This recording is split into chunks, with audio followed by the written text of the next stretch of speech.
So hi guys, I tried to make this yesterday, actually this morning, very early, it was like between 3 and 4 in the morning, 4 or 5 in the morning, I don't even know. Basically, I tried to make this video and I got about like 10-15 minutes into it, using my study guide and my Bible here, and then my boyfriend called. Yes, I have a boyfriend.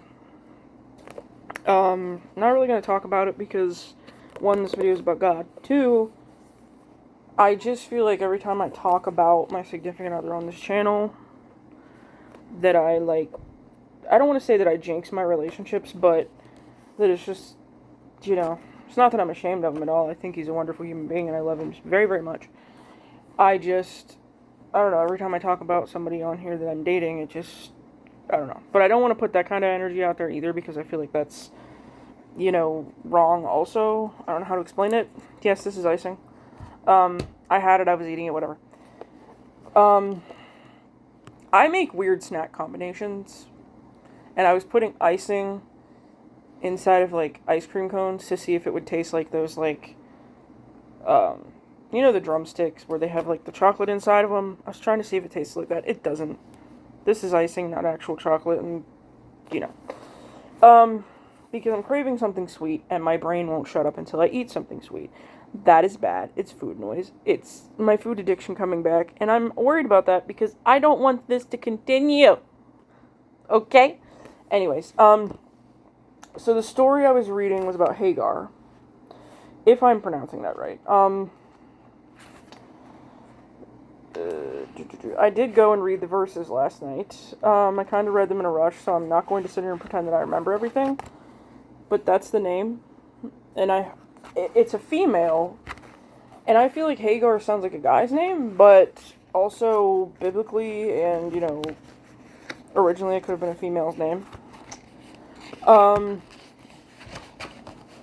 basically this woman, Hagar, was a handmaid, and the woman whose handmaid she was trying to have kids and couldn't, so she let her husband impregnate Hagar to try and give her, offspring. And then after she found out that she was pregnant, she started to treat her very poorly. She ran off into the wilderness. An angel came to her and told her that she was going to have a son named Ishmael, and that she was going to have so many, offspring and lineage that there was just going to be too many to count. And from what I remember of what I read, she goes back and she has a lot of kids. And the one verse that it mentions is, because this is in Genesis, and it's Genesis, I believe the main verses they talk about, because they say Genesis, let me look, which I read it and didn't record myself reading it, but I did read it.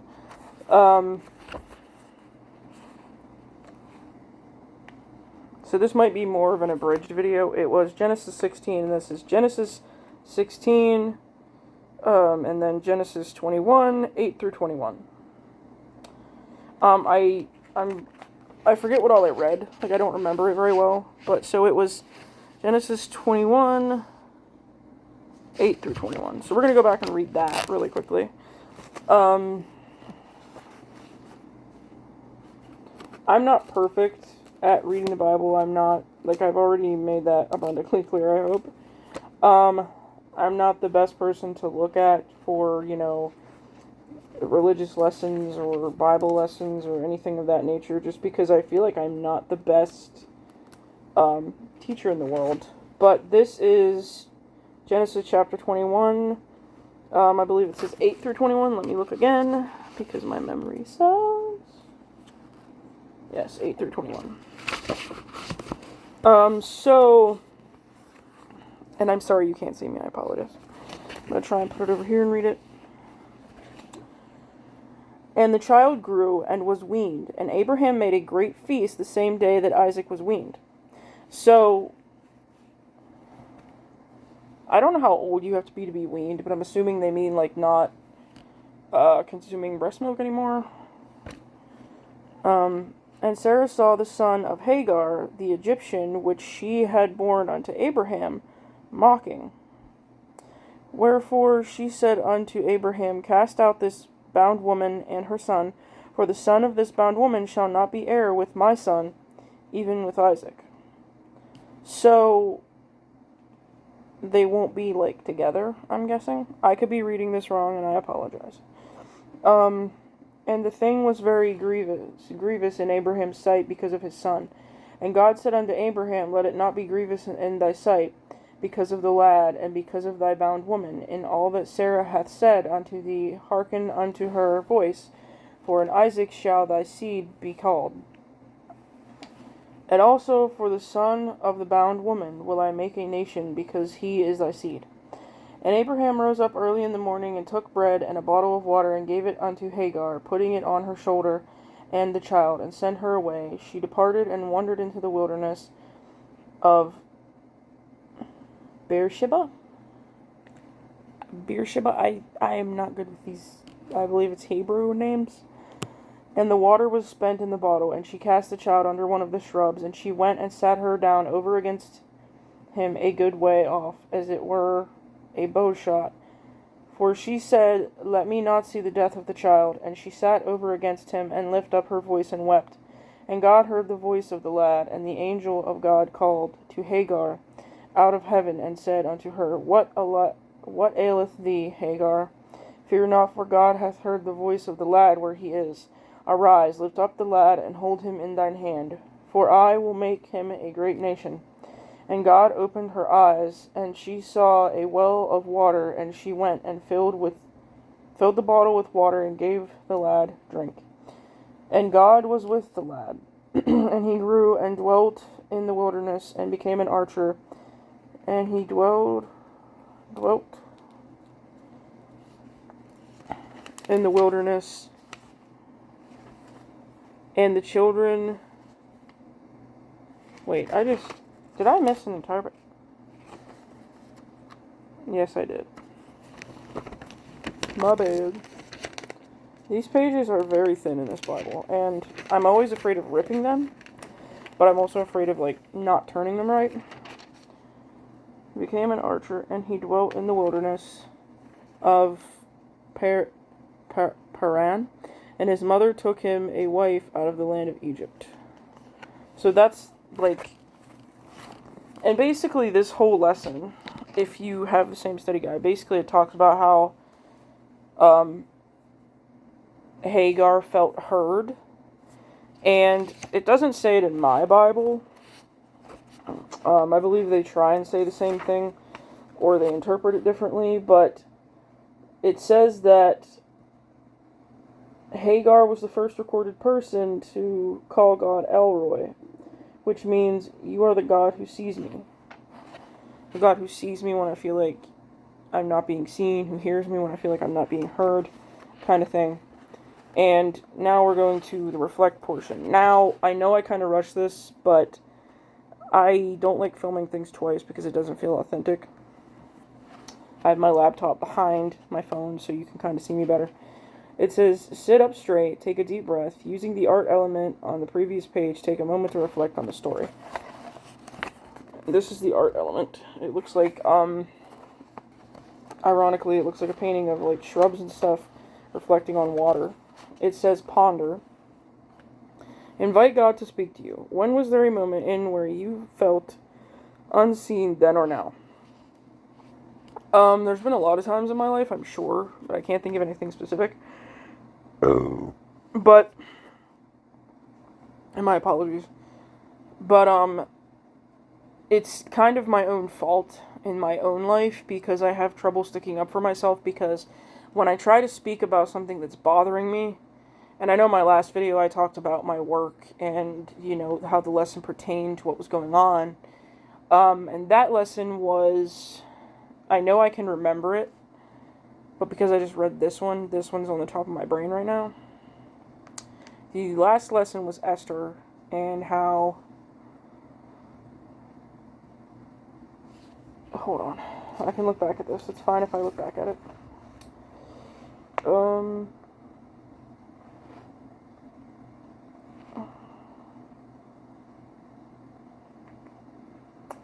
So, with Esther...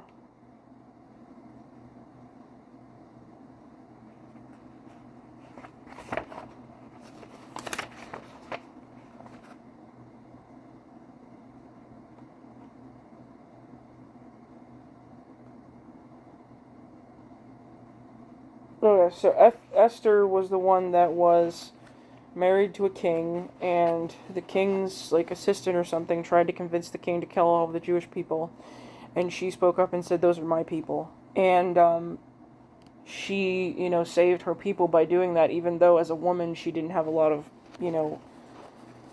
ability and stuff like that back then. And that story related because for me, I was finding the courage to speak about something that was going on at work. For this, I kind of feel unseen at the moment because even though I spoke up about it, nothing seems to be being done. But I also know that God's timing is perfect. My timing, my want to rush things, my want to let's go is not good. Because sometimes when you rush things, you don't get the results that you could have gotten if you take your time. But when was there a moment in time where you felt unseen then or now? And I know it says unseen, but to me unseen means people aren't listening to you, they're not paying attention to you, so it could also be unheard. And so that's what I related to back right now. Again, back to my work.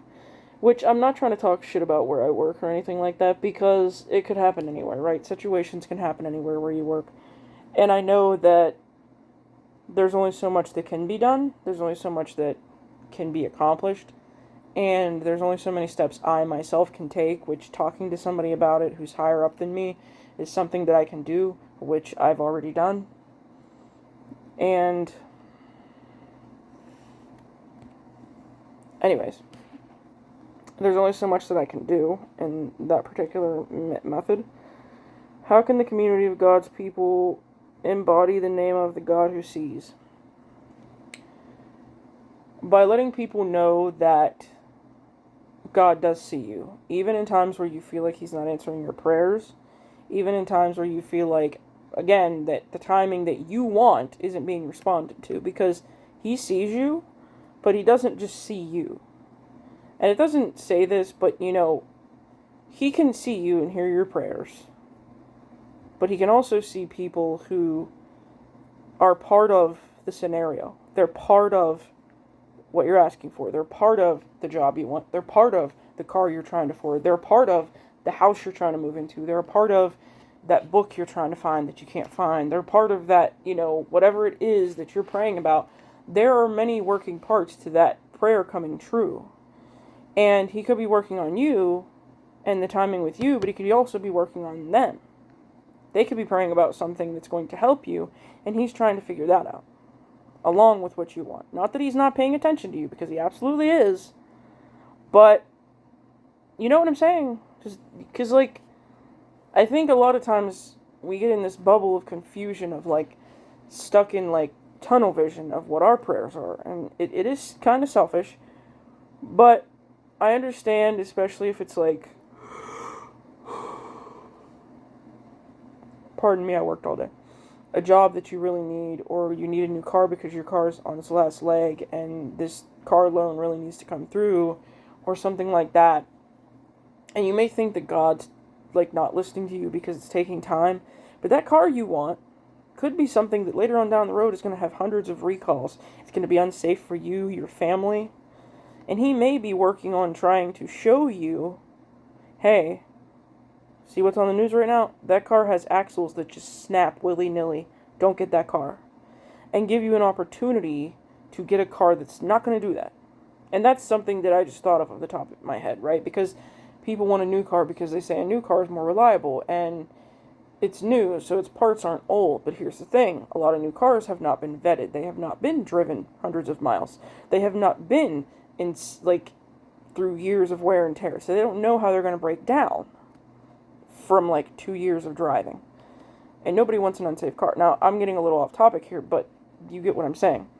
So, yes, God sees you and God hears you and God is there. Now, at the same time, if you are praying to God, but you're not giving Him your entire intention and you're trying to do spells to get things to come to you, and you're manifesting to get things to come to you, and you're using crystals and tarot cards and all that, you're not giving your entire attention and faith in Him. You're not putting your entire attention and trust in Him. And I'm sorry, but that's wrong. Notice I didn't say going and trying, like, back to the car thing. Notice I didn't say, like, going to a dealership and trying to see if they have a deal on that car. Going to a loan office and trying to see if you can get a loan to buy that car. Doing things to help yourself. But the other things I listed, the crystals, the incantations, the trying to do spells, the little charms, the things that are technically the opposite of God, like, you know what I mean? They're of the devil. Let's be honest here. If you're using tarot cards to see if you're going to get the car you want, and you claim you're praying to God about the car you want, but you're using tarot cards, you're talking to demons. Hate to tell you, you're talking to demons. You don't have to agree with me. You're talking to demons.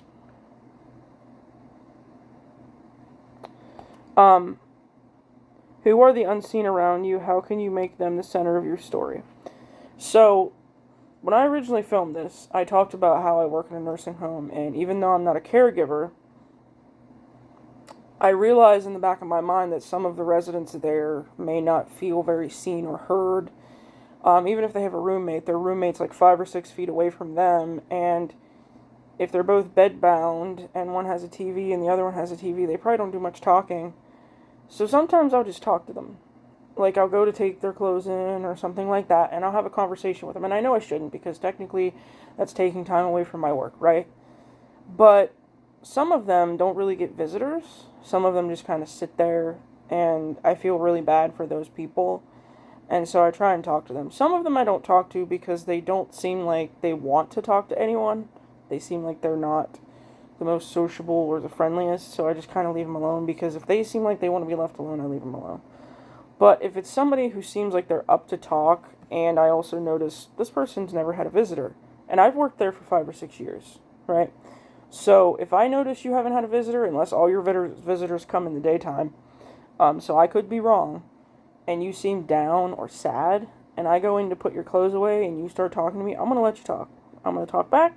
I'm going to answer your questions. I'm going to, because some people will have an entire conversation with you, but they have a touch of dementia. So some of it might not make sense. Some of it might not, it might be scattered. Like, they might go from talking about how they used to live near a pond, and then all of a sudden, oh, and then this one time I got roller skates when I was 8 years old. Cool. It's not hard to just nod your head and go along with it and make that person feel like somebody actually cares what they have to say and cares enough about them to have a conversation with them back. Like, it's not that hard to do. And I think that is a good way in my life anyway, and, and there's other examples, like, if you know somebody in your life that isn't feeling well, you could go visit them and tell them, like, hey, I hope you're doing okay, you could even shoot them a message and be like, hey, I've noticed you've been kind of absent, you haven't been talking very much or reaching out very much, I just want to check on you and see how you're doing, if you're okay, because some people may be struggling, but they have too much, like, I don't want to say pride, because it's not pride, like, yes, they are too proud to reach out, but it's also, like, the not wanting to be a burden thing, right? But the next part says, pray. To the God who sees me, and sees every tear I have ever shed, thank you for never taking your eyes off of me. Give us eyes to see the person next to us that feels unseen. Help us find their value. Help us not to give into despair, or be paralyzed by injustice. Grant us peace, even as we work for peace. Amen. And this story also mentions, like, refugees and things like that. People that, let me find it here. We live in a fractured moment in history. There are more refugees than any time in history. As the wealth gap increases, there are more and more people being left behind. Amidst these pains, we can look to Hagar as a mother of the faith and find comfort that God values and centers those most often forgotten. God's eyes never stop seeking and searching for those in need. And we too are invited to know this and then do the same. How do we choose to value others? How do we come alongside our strangers and ask questions of compassion? Where have you come from? And where are you going? I do think it's kind of weird to compare this situation to the refugees, because here's the thing. I wouldn't say she's a refugee. Yes, she did leave the wilderness to try and escape a situation, but she was more so escaping, but not necessarily sure where she was going to end up, is how it seems in the story that they're talking about.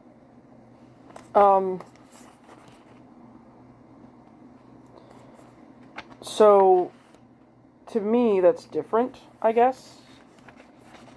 But I could go on to politics here. I could go on to the refugee situation, what I think about immigration. And immigration is a complicated thing, so I'm going to comment a little bit about it here. I think that it's not good to just have an open border.